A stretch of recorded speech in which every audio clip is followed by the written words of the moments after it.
कक्षा 10 का प्रश्नावली 4B लघु उत्तरीय प्रश्न का है। क्वेश्चन नंबर 8, 9, 10 क्या दिया हुआ है? x पे 2 घात माइनस 1 पे 2 घात बराबर 2 पे 3 घात। अब ध्यान देंगे बाया पक्ष बराबर दाया पक्ष है, यहाँ पे ध्यान देंगे x पे 2 घात माइनस 1 पे 2 घात बराबर 2 पे 3 घात है। हम क्या करेंगे, यहाँ पे 2 पे 3 घात है, यहाँ भी संख्या है, यहाँ भी संख्या है। अब क्या करेंगे, बाया पक्ष से माइनस 1 को पक्षांतर करेंगे तो प्लस हो जाएगा। जैसे अगर माइनस का पक्षांतर होता है, माइनस प्लस का पक्षांतर होता है, फिर पक्षांतर होगा तो माइनस का हो जाएगा, प्लस हो जाएगा, प्लस हो जाएगा। यहाँ पे ध्यान देंगे माइनस 1 को हम क्या करेंगे, पक्षांतर करेंगे।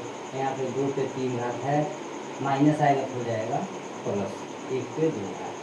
अब ध्यान देंगे x पे 2 घात बराबर 2 पे 3 घात है, लिखेंगे 2 गुणे 2 गुणे 2 यानी 3 मात्रा देंगे, प्लस 1 पे 2 घात है 1 गुणे 1 और x स्क्वायर बराबर 2 गुना 4 4 गुण 8 8 प्लस 1 कितना जोड़ेंगे 8 कितना हो जाएगा 9 हो जाएगा। यानी x स्क्वायर बराबर 9 हो गया। तो हम क्या करेंगे, दोनों पक्षों का वर्गमूल लेंगे। जब हम वर्गमूल लेंगे तो ये अंदर रूप के अंदर में आ जाएगी, कड़ी के अंदर x पे 2 घात बराबर कड़ी में 9, कड़ी में 9 आ गया। किसी पे कड़ी जो ये कड़ी इसका मान जो होता है, हम क्या करेंगे 9 को गुणनफल विधि द्वारा तोड़ देंगे। 3 त्रिका 9, 3 एकम 3। अब 3 से 3 में गुणा होगा कितना हो जाएगा, 3 त्रिका 9, यानी 9 के जगह हम क्या लिखेंगे 3 गुणे 3। x पे कितना है, x पे 2 घात है, लिखेंगे x गुणे x बराबर कड़ी में 3 गुणे 3। जब कड़ी टूटेगा एक ही मान होगा, क्योंकि कड़ी का मान 2 होता है। जब कटेगा नहीं, कड़ी का मान 2 है, कट गया क्या बचेगा ये बराबर प्लस माइनस में 3 होगा, क्योंकि कड़ी का मान 2 होता है, कट जाता है तो 3 बचेगा। x बराबर प्लस माइनस 3 है, तो हम क्या लिखेंगे x बराबर प्लस 3 का माइनस 3, यही हमारा आंसर हो जाता है 8वां नंबर का।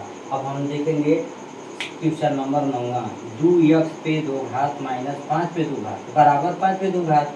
अब देखेंगे बाया पक्ष है, दाया पक्ष है, यहाँ पे माइनस 5 पे 2 घात है, यहाँ पे 5 पे 2 घात। अब क्या करेंगे, बाया पक्ष से माइनस 5 को पक्षांतर करेंगे, माइनस 5 को पक्षांतर करेंगे तो यानी माइनस का पक्षांतर होगा तो कितना हो जाएगा, प्लस हो जाएगा, प्लस होगा। यहाँ लिखेंगे 2x स्क्वायर बराबर 5 पे 2 घात है, अब माइनस बाया पक्ष से दाया पक्ष में जाएगा तो हो जाएगा प्लस 5 पे 2 घात, यानी दोनों पे 2 घात है तो लिखेंगे 2 स्क्वायर 2 घात 2x स्क्वायर बराबर 5 पे 2 घात है, 5 गुणे 5 2 मतलब प्लस 5 गुणे 5, क्योंकि दोनों में सेम घात है। 2x स्क्वायर बराबर 5 पचे 25 प्लस 5 पचे 25। अब दोनों जोड़ देंगे तो कितना हो जाएगा, 25 गुना होता है 50, यानी 50 हो जाएगा 50। यहाँ पे ध्यान देंगे 2x स्क्वायर बराबर 50 है, कोई चीज़ नहीं है तो गुणे का चिन्ह लगाएंगे, यानी 2 से क्या करेंगे 50 में भाग देंगे। यहाँ पे कितना बचेगा, x पे 2 घात बराबर 50, क्या है गुणे में चिन्ह है, यानी भाग देंगे तो हो जाएगा 1/2, यानी 1/2 हो गया, भागा में हो गया, यानी अंश बटा हर है तो 50 में हम क्या करें 1 से भाग देंगे, ये भी अंश बटा हर हो जाएगा। और 50 से 50 में गुणा होगा, 1 से 2 में, यानी अंश से हर में, अंश से अंश में, हर से हर में गुणा होता है। x स्क्वायर बराबर 50 से कम 50, 2 एकम 2 कट जाएगा, 2 एकम 2 25 दूनी 50 कट गया, तो बचा कितना है x स्क्वायर बराबर 25/1। और जब हम 25 से भाग देंगे 1 में तो होगा 25। अब क्या करेंगे, x स्क्वायर बराबर 25 है, x पे 2 घात बराबर 25, यानी दोनों पक्षों का वर्गमूल लेंगे, वर्गमूल लेंगे तो कड़ी में आ जाएगा, x पे क्या होगा 2 घात बराबर कड़ी में 25।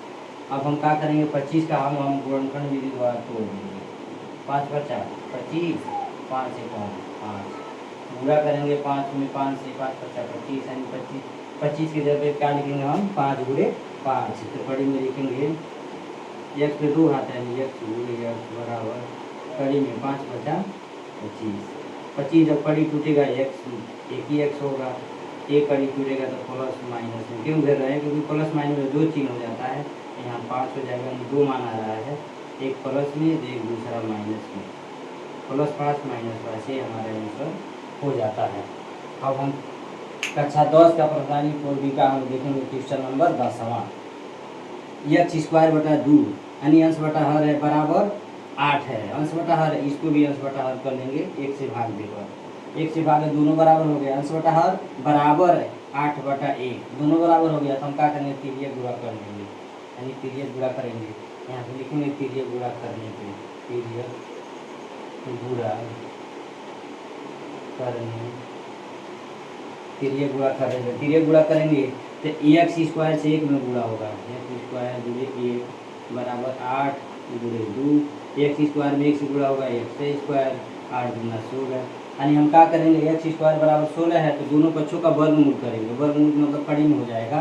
तो यहाँ हो जाएगा कड़ी में एक्स पे 2 घात बराबर कड़ी में 16। हम 16 को गुणनखंड विधि द्वारा तोड़ देंगे, 4 चौको 16, 4 एकम 4। अब 4 में 4 से गुणा होगा कितना हो जाएगा, 4 चौको 16। अब 16 की जगह में 4 गुण 4 लिखेंगे कड़ी में, अंदर रूट एक्स पे 2 घात है, एक्स गुणे एक्स बराबर कड़ी में 4 चौको 16।